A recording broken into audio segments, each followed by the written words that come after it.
this research seminar is about developing interview protocols and conducting interviews for your dissertation, but just qualitative research in general. I know, for students primarily, it will be focused on your dissertation, of course, but we do have quite a few students who go on to conduct other research as well. So really this applies to any type of study you might want to use interviews for. Very briefly, this idea really about the seminar started from one of our newer faculty, Dr. Burns, and it was a really good idea about providing students extra support beyond our classes and beyond the support of your mentors, to go over topics that are common that students will encounter during their pursuit of their doctorate. So at the end here, I'll remind you the other sessions that we'll offer throughout the course of this spring, but we do plan to keep these going into the fall and potentially adding more. So I encourage you to think about what might be most useful to you all as you go through any different topics you would like us to present on. We're lucky our faculty have a wide range of expertise and are more than willing to share. So it's really, in the vein of supporting students as much as we can as they work towards your degree. I knew most of the names that signed up, so it was great to see so many familiar faces and names. But I'm Dr. Reid. I'm an assistant professor in ELMP, specifically in the K-12 program. I'm also the director of the doctoral program, as many of you know. And more specifically, and probably more relevant to this talk today, I'm a qualitative researcher myself. So my personal research is all qualitative in nature, meaning I generally conduct interviews, observations, although less of those lately, of course, with everything going on with COVID. It's a little more difficult to get in schools and such, although still possible. But anyway, primarily I conduct interviews with school leaders, teachers, etc. So I'm really excited to kind of bring some of my experiences and knowledge to you all today. And again, feel free to ask any questions. And I should say, too, that I'm more than happy, as most of you know, I think, too, to share any of my own personal protocols that I've developed for past research, articles that I've published. You can have examples. There's many other excellent examples out there. It doesn't have to be my research, of course, but I have easy access to those. So I'm always willing to share those because I know examples and seeing things are kind of helpful sometimes too. So what we hope to accomplish over about the next 25 minutes or so before we really engage in a conversation are discussing what are interviews and specifically what are interviews in qualitative research. We're going to talk a little bit about how interviews for research purposes differ from other interviews you might be familiar with, such as job interviews, things like that. There's some similarities, but interviews for research purposes are different and the goals are different. So we're going to talk about that. We'll talk about the types of interviews that you might consider using for your research. There are different types and different structures for those interviews. We'll spend some time talking about constructing an interview, and that includes constructing individual questions and then putting together your entire protocol. How do you order questions? What types of questions are best? How do you ask probing questions, follow-up questions? We'll spend a little bit of time with that. Then basically what you should expect with the process of an interview. I'll speak specifically about both in-person interviews when you're able to sit face-to-face with people, although increasingly, and myself included with all my research that's ongoing now, it's been all over Zoom or Teams or something like this. We'll talk a little bit about online interviewing specifically. And then lastly, and this is one of the most important questions, are interviews a good source of data for you to collect for your research? And we'll talk about some of the strengths and weaknesses of interviews, but basically answering this last question is really key. Should you even consider using interviews in your own research? What types of research questions lend themselves to interview data? And then, as I said, lots of time for questions, and I included the questions at least up to about 1 o'clock today when I was last on the survey that you all asked, so we can go over those. So interviews, unsurprisingly to anybody, are basically, we do types of interviews almost every day. At their most basic level, interviews are conversations. You're asking questions to an individual to elicit some response. How's your day going? Did you see the game last night?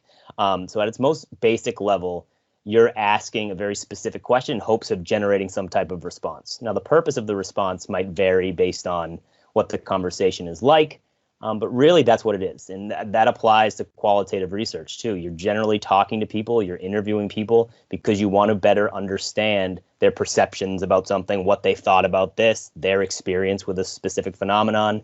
That's really the goal at its most basic level of what an interview is. But interviews for qualitative research and research in general are more structured than just more casual conversations. They're purposeful, they're structured interactions that really get at your research questions. As you know, I don't know if other faculty are here too, but I know from with Dr. Gutmore and myself, just because we've co-taught a lot and individually, we spend a lot of time talking about research questions, refining your research questions, narrowing your research questions. And the reason for that is if you have very clear and concise research questions for your dissertation, it's going to make everything else so much easier, including the type of data that you might collect, if you're going to do a quantitative or qualitative approach. But basically, an interview, the goal of the interview is to help you address your research questions, whatever they may be. And really, at the most broad level, you're trying to understand individual perspective, points of views, and lived experiences. We'll talk a little bit more about that later, but really, if you looked at the repository of dissertations we have here at Seton Hall, which is another great resource, if you search things by title, if someone has a title with the idea of perspectives or perceptions in the title of their dissertation, they probably use interviews. You can probably assume that they did that because in order to get someone's perspective or better understand how they think or view something, you need to talk to them. But that's what you're trying to understand if you're considering an interview as a piece of data for your qualitative study. As I mentioned at the top here, interviews for research differ from other kinds of interviews. We've all probably participated in job interviews, legal interrogations, clinical, therapeutic interviews, something like that. Those interviews, generally, you have a set goal in mind. So if let's imagine you're a principal, which I know some of you are. In a job interview, if you're doing the hiring, you have a very specific answers or criteria you're looking for.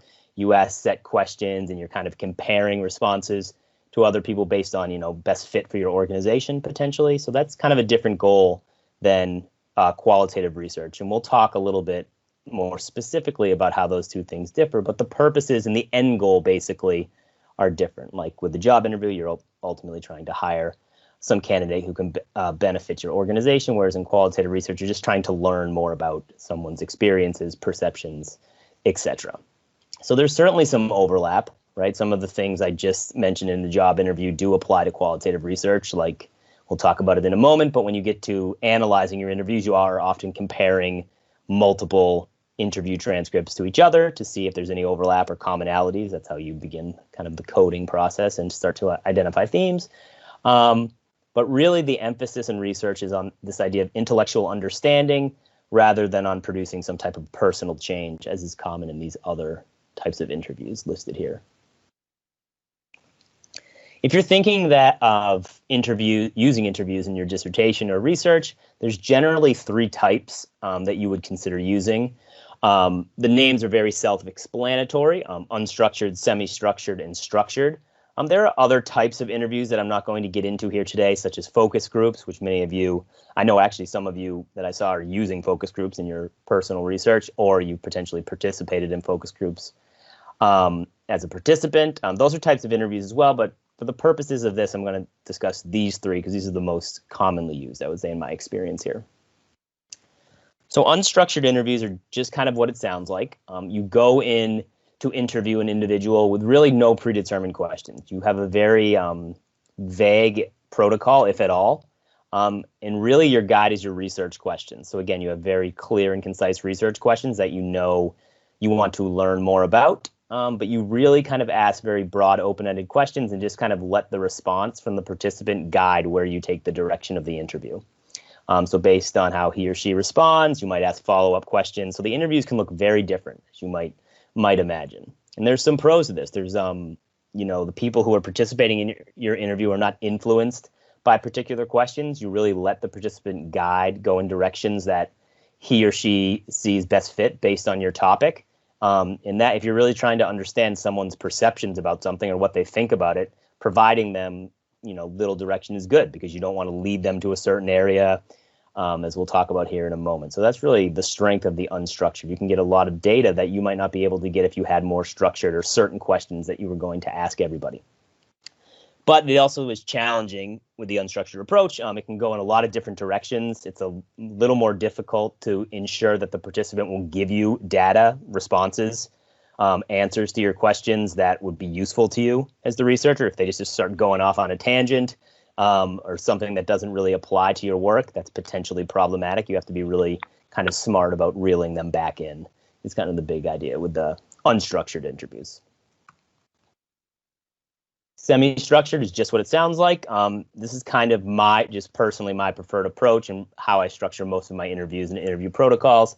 Again, it's kind of just what it sounds like. You have certain questions that you ask all participants. So it's to say the same 5, 7 questions that you would ask everybody, but you also leave quite a bit of room to ask follow-up and probing questions based on their responses. So if somebody really provides an interesting answer to your third question, you can spend a lot of time asking follow-ups about that question, where the next participant, the third question, you might just kind of breeze by, and it's the 5th question that you go off and ask a lot of follow-ups. So it's kind of the best of both worlds.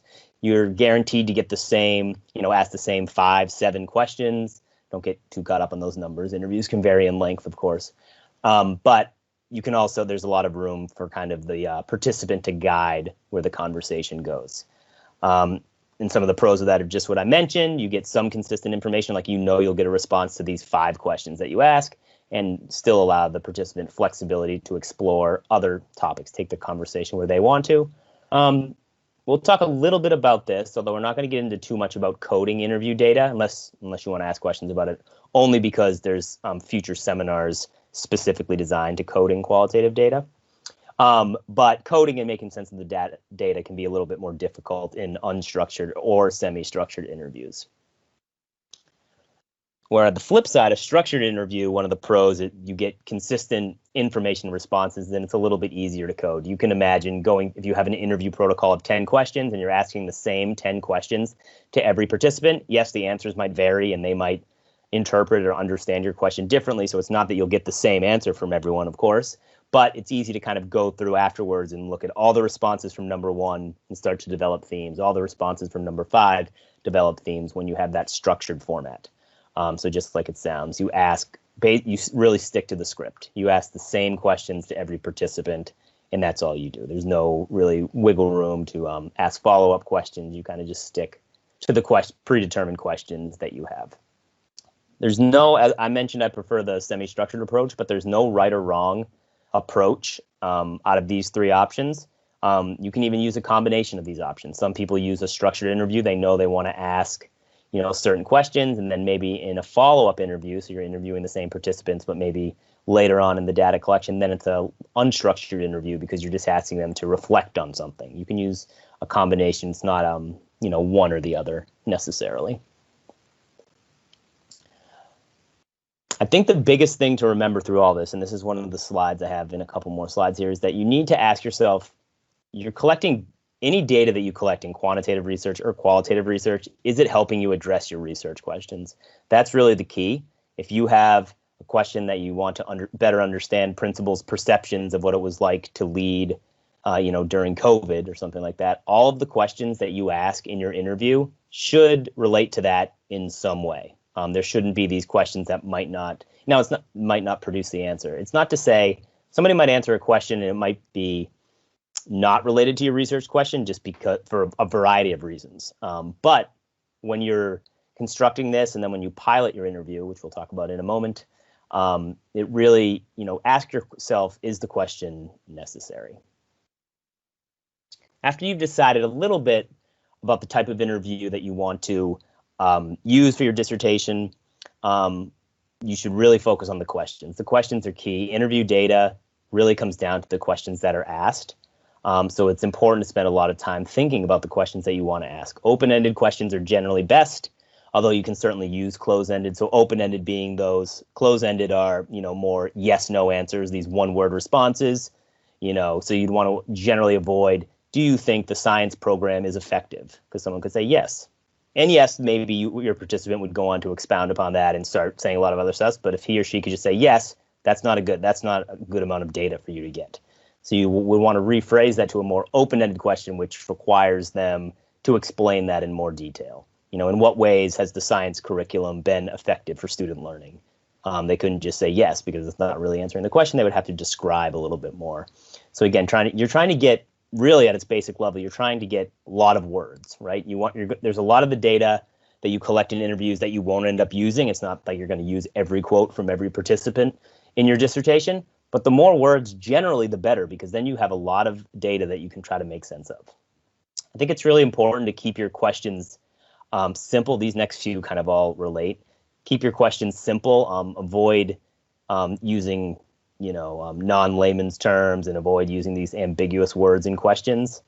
And really, this is difficult sometimes, but don't only ask one question at a time. Sometimes we'll ask two questions at once, and it's better to have fewer, shorter, simpler questions than these long, convoluted questions that might, that's problematic for a couple of reasons. One, the person that you were interviewing might answer one way for one and not the other. They might be confused by the question. You might not know exactly which question they're responding to. So it's really important just to keep your questions simple. And we'll talk a little bit more about that during the piloting phase in a couple slides here.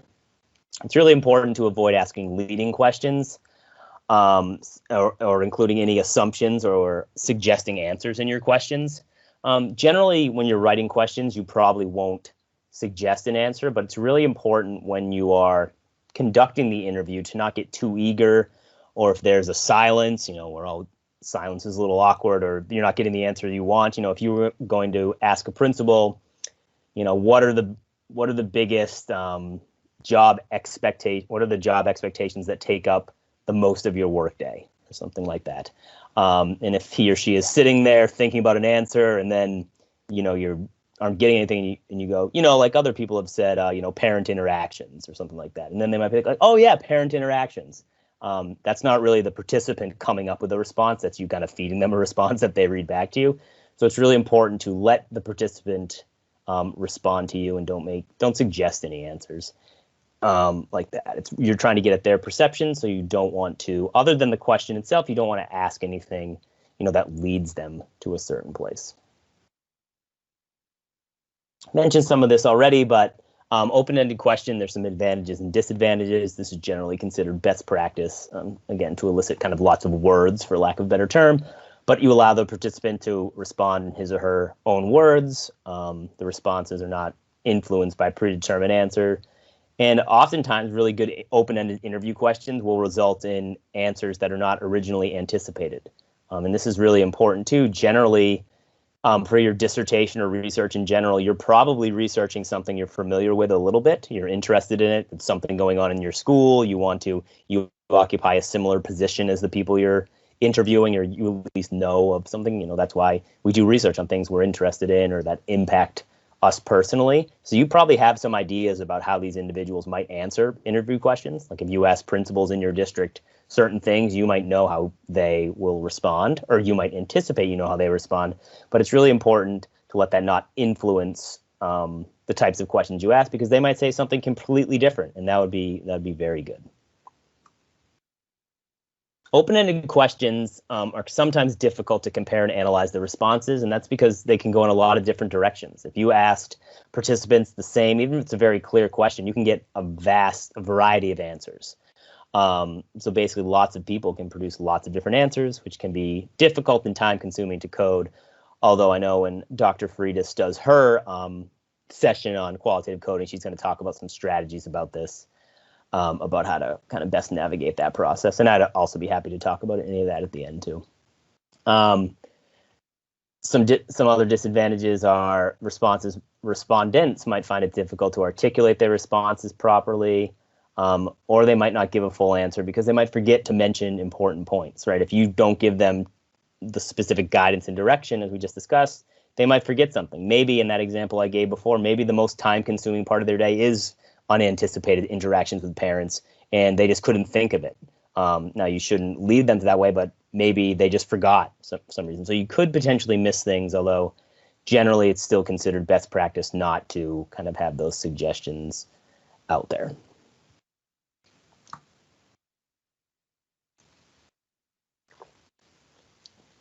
Interviews and interview questions and interview protocols vary kind of substantially in length. It really, again, depends on your research questions.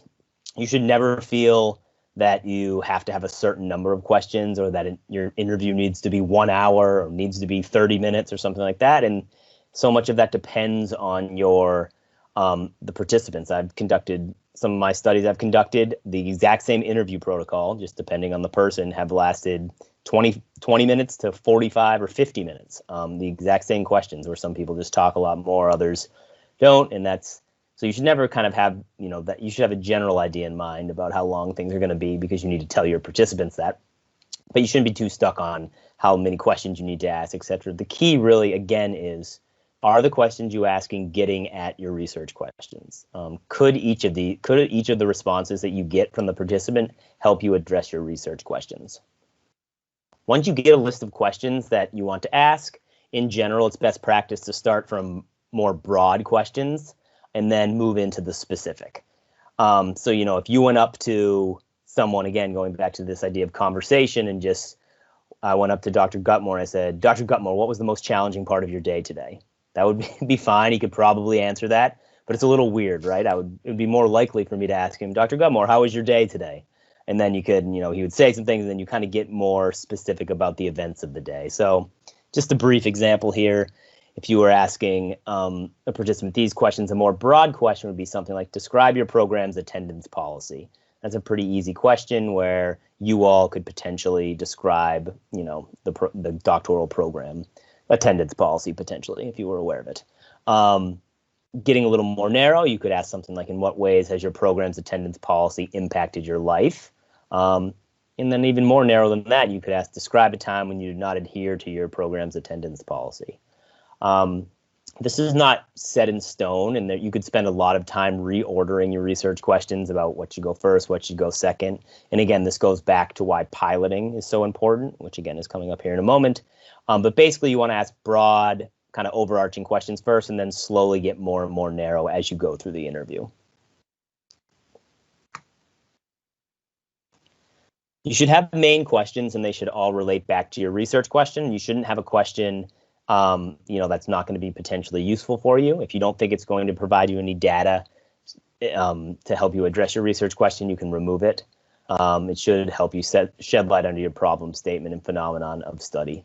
You should definitely leave room for sub or follow-up questions. And again, these can be planned or unplanned. It's very fine within your protocol to have a question and then have planned follow-up questions based on the responses of the participant. You can certainly do that. Or again, with the semi-structured or unstructured approach, based on the responses you get from the participant, you can ask follow-up questions. You can pursue different threads based on how your participants are responding. You could also include probes too, and that's used to keep the conversation going. Like maybe you think the participant is really getting at something, but he or she, you kind of have like a follow-up question that you want to learn a little bit more. So you would ask something, again, not specific, suggesting something necessarily, but just kind of these probing questions where can you tell me more about that? Can you give me an example? Can you explain a little more? Something like that, to try to get a little bit more out of something that's potentially very valuable for you as the researcher. This is what I've referenced a bunch of times here already, but always ask yourself, is the question helping me achieve the goal of answering, or I could say addressing, my research question? In other words, is it necessary? And this is important for a bunch of reasons, but one, time is valuable, right? So you don't want to waste your time or the participants' time by asking a bunch of kind of meaningless questions without being too harsh about it. But also, when you're going through and coding all of this data, if you interview 20 people and each interview transcript is 10 pages, you're talking about 200 pages that you're looking through here. You don't want to be reading through a bunch of useless information that never had a chance of helping you address your question. So it's really research question. So it's really important to think about that at the front end. This is where piloting your interview really comes in. And those of you, I know some of you have been in a qualitative research class with me, and some of you, I'm on your actual dissertation committee, so you've likely heard me talk about piloting, but this is probably the most practical strategy that I hope you leave here today with, take away from here today. And piloting your interview is basically, it's testing out, you create an interview protocol, so say it's 10 questions, and then it's testing out this protocol with people who could answer the question. These are people who will not participate in your study, but would still be able to answer the questions. So if you're, conducting a study where you're looking at superintendents, at a specific district, maybe you can find your own superintendent, or a superintendent that you have a relationship with to try out the interview with. You would conduct the interview just as you would with a participant in your study. You would ask the questions, you would take notes, you would record it. Just, it's basically like a practice. But the next step you would take after that is you would have a conversation with the person or people that you pilot the interview with, and you would ask them some of these questions. One, were the questions clear? Two, could the questions be reordered? Were you confused about any of the questions? So you're really getting feedback on your protocol before you go use it for your actual research. You will likely know some of these answers when you're piloting the interview. Like if you ask a question to a superintendent and he or she provides you an answer that has nothing to do with your research questions, maybe it's not a good question. So maybe you could alter it. You can have a conversation with this person about how you could tweak it to potentially make it better.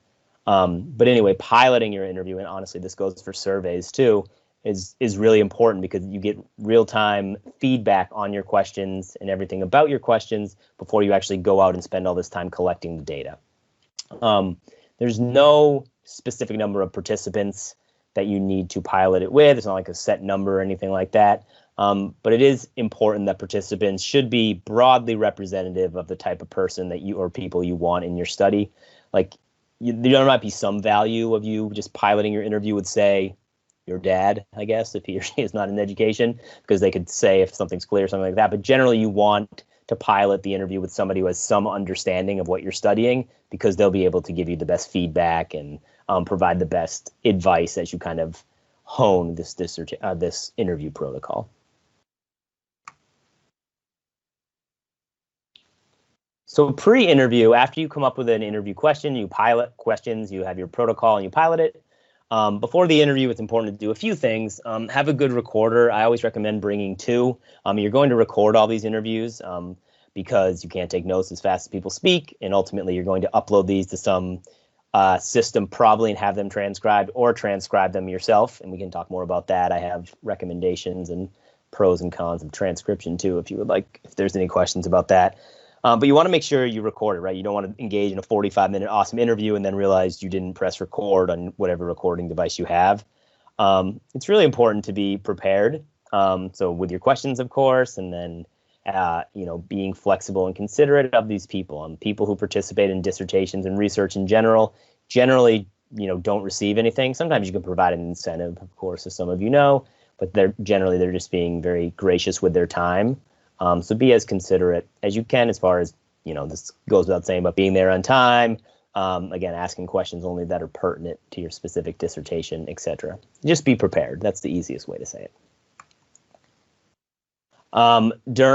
Try your best to find a quiet, confidential space. Again, with IRB, as many of you know, the Institutional Review Board, there's lots of things, and this is not IRB, it could be a whole separate topic, and maybe it should be later, but you have the confidentiality of the people who are participating in your study is of utmost importance. So you don't want to be necessarily conducting these, interviews in like the cafeteria of your school or in a coffee shop when they're opening back up or something like that, where somebody could walk by and see like, oh yeah, there's, somebody I know, like on the back of a Zoom call or something like that. Generally, it's best practice to take some notes. Now, you don't have to. Some people do this differently. They just like to listen more. Other people like to take notes. I personally take notes during interviews and mark specific times where I think interesting, important passages occurred, something like that. One thing that's this is kind of challenging, I think, but avoid being too conversational.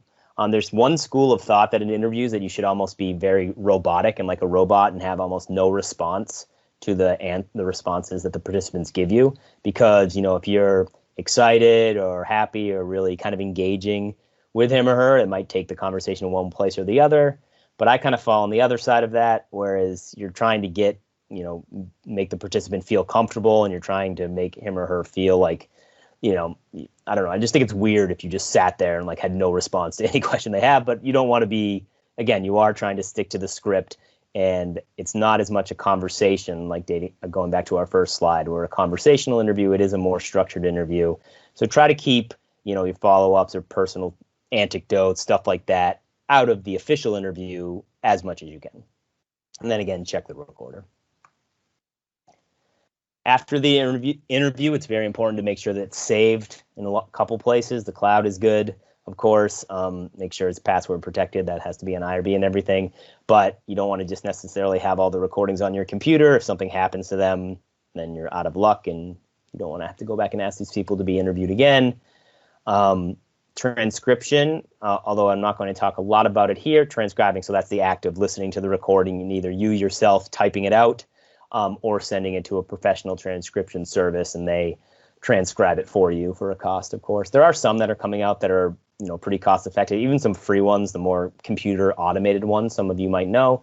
There's no problem with using those, but especially if it's not a human transcribing it, I really would encourage you to go after this transcription is done, read through the transcription while you're listening to the interview to make sure it captured everything correctly, because transcribers, the computer automated ones, do make a lot of mistakes. You probably know from even on your iPhone, the automated voicemails or Google and stuff like that.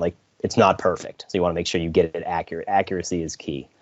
But it's good practice to begin the transcribing process shortly after. It's not to say that you have to finish the interview and transcribe it right away. Sometimes you might be able to, sometimes the next day, a week, something like that. But the longer kind of you don't do that, or you get out of the habit of doing that, the kind of further it gets from your mind. So it's a little more difficult to kind of get back into it. And then importantly, once you have the transcription done, and this can happen during your analysis, when you're coding, anything like that, but you should generally plan to follow up with participants regarding any questions or areas of the interview that are unclear. That's called member checking. Many of you probably remember that from class or me saying it, but literally following up with participants. If you think that a participant is saying a specific thing, but you're not sure, or it's a little unclear, you can reach back out to them. It doesn't mean that you have to have a whole nother interview, but you can get in touch with that person to make sure you're accurately capturing what he or she was trying to say. Now, hopefully your interview protocol is clear enough where you can avoid that as much as possible. But the key is you don't want to make any assumptions in your analysis or include a quote that's not representative of what your participant was trying to say. So following up with participants post-interview is certainly key. All right, doing pretty decent on time here. I'm wrapping up in the next few slides, and then I want to engage in this conversation. Should you collect interview data for your interview, for your dissertation or your qualitative study? So there's lots of data that you can collect for dissertations or qualitative studies in general, in qualitative research, interviews, observations, documents, artifacts, open-ended surveys, focus groups. Before selecting any of these, though, you need to ask yourself, what do you need to address your research questions? What data do you need to address your research questions? And if the answer is, yeah, I want to talk to people to figure out how their lived experiences around, teaching and learning during COVID-19, then I probably need to talk to people. Interviews might be good. You also need to ask yourself, will you be able to feasibly access this data? I mentioned this a lot in class, but you could have the best designed study in the world, but if you are not able to get access to talk to people, if nobody agrees to participate in your study, it doesn't matter how well designed your study is. It doesn't matter if you have the perfect interview protocol. If you can't get people to participate, then you're not going to be able to get data. So you need to be sure that group of people will be interested in participating and available to participate in your study. And then it's really important to think through what that process will look like.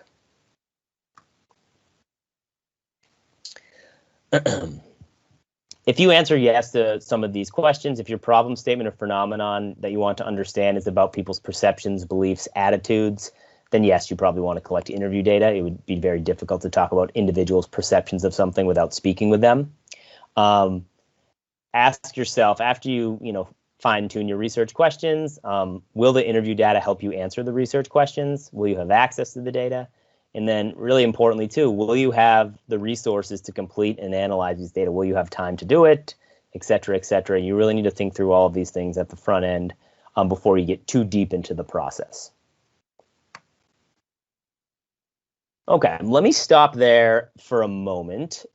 These are all the questions that I pulled from the survey. And if you provided a question to the survey later on this afternoon, it might not be up there yet, but you should feel free to bring it up. But I want to go through those. But before I do, are there any questions that came up from anything I presented, or does anybody want to just get our conversation started here? And if not, I can go to the slides.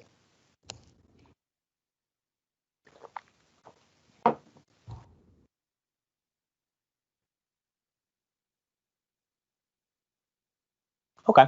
Well, let me go to some of these questions that you all brought up. And then again, I encourage you to interrupt me if you have any follow-up questions or if I don't adequately address any of these. But I think we hit on most of these in the presentation there. So someone asked, what should I consider when crafting an interview protocol? And the biggest thing is, you should consider a lot of things, but one, are the interview questions helping you address your research question? Are they directly aligned to your problem statement? And will they help you address your research question? It's probably the overarching thing. You should consider other things such as, are you going to be able to get participants to answer these questions? The type of questions you ask, the ordering of the questions. Those are all really kind of practical things to consider when you're constructing interview questions in an interview protocol. But really the key is, are these questions, is my protocol a useful tool for me to collect data to address my research questions? Number two, somebody asked, how do I decide which qualitative method to use? So I think this is a little bit of a different topic, although certainly related. But generally, so qualitative methods, as many of you I'm sure know, qualitative methods vary. There's lots of different types. There's things such as case studies. There's narrative research, phenomenological research, ethnographies. There's grounded theory. There's lots of different study designs that you could use as specific methods.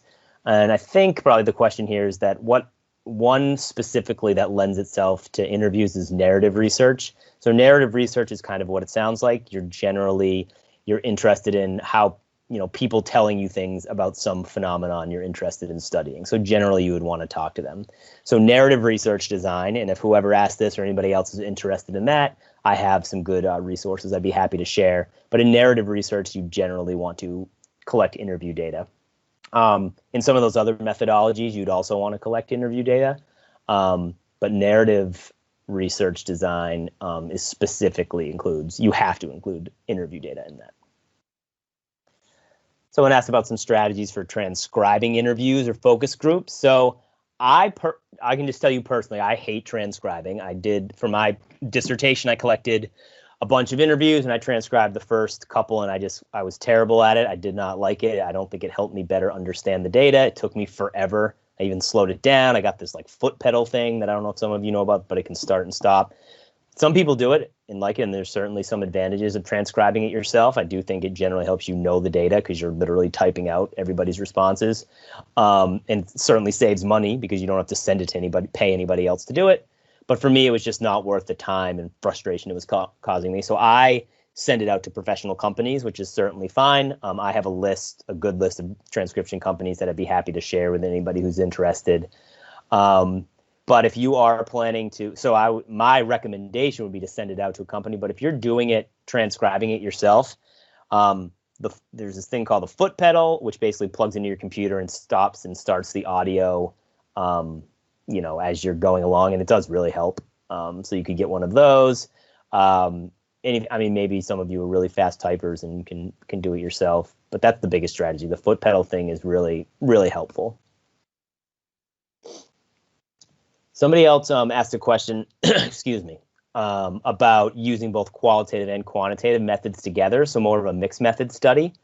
And there's a lot that we could say about this, and this could probably honestly be its own session itself, is how to design a mixed method study. That's potentially a good topic for a future seminar like this, but I'll answer it specific to interviews. And the most common way, and whoever asked this, feel free to follow up to, but the most common way I have seen students here use more of a qualitative and quantitative method together is by potentially using survey data and then following up. So say you send your survey out to 50 people and you get 50 responses or something like that. You would do the qualitative part, so interview maybe a percentage of those people to kind of provide more rich, nuanced data. So you might interview 10% of those people, so just 5 of those people, and ask follow-up questions based on the overarching responses of the survey.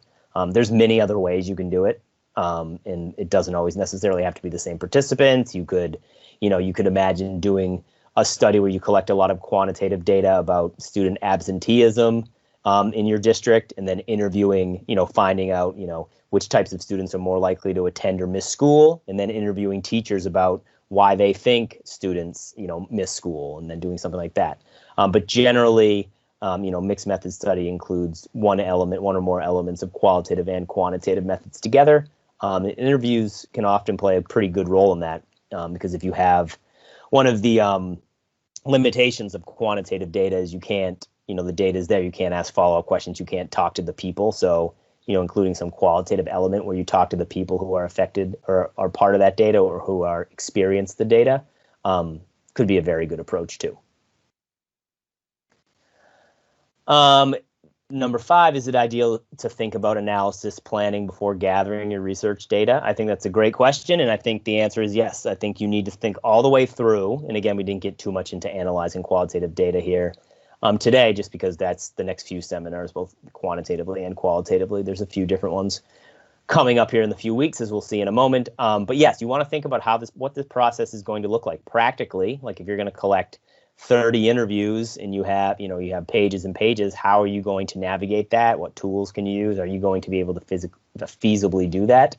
So yeah, thinking about your analysis before you start gathering your data is also important. And then one other thing I want to add, without getting too much into the analysis part, there's generally in qualitative research, you can code data a couple different ways. So those of you who are in class probably remember there's deductive coding and then there's inductive coding. Deductive coding is when you look, so say you have an interview transcript, let's say you have maybe 5 specific things from the research that are important to your topic. So you would go into your interview transcripts and look for those 5 things. Did your participants note these 5 things that you predetermined, from some area?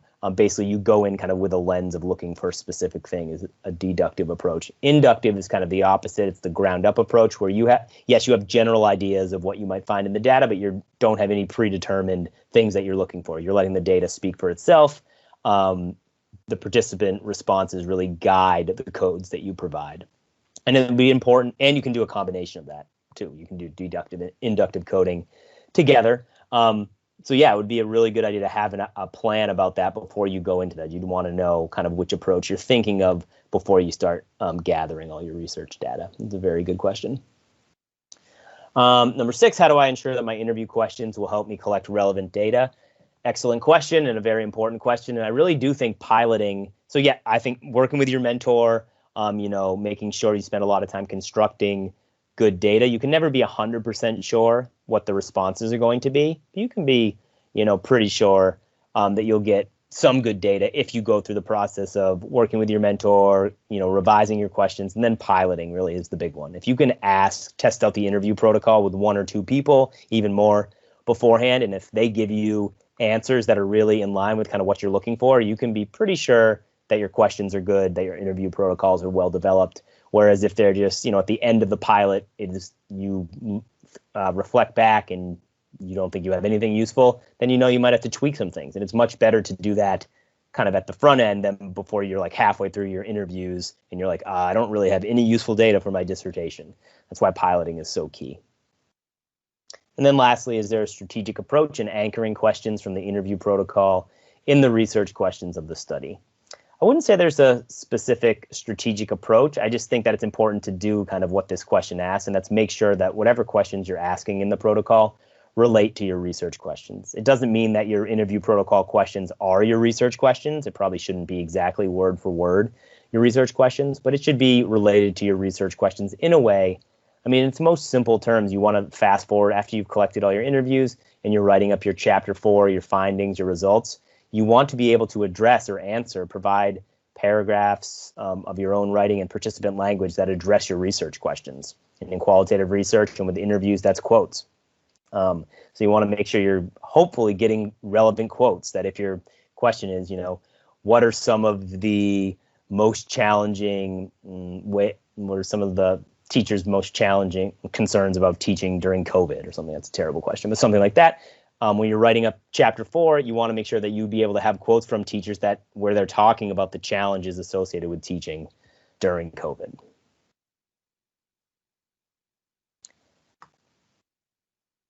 Great. Are there any other questions that came up here? I should say too, if I didn't say at the top end, you can always, I hope most of you know this already, but you should always feel free to reach out to me with any questions like this. I've taught quite a few of the qualitative research questions. So I have many resources that I'd be happy to share, from methodology to lots of different things. So I'm always happy to respond to that if you don't want to ask a question here too. But are there any questions before I kind of wrap up with a few resources and preview kind of the weeks ahead?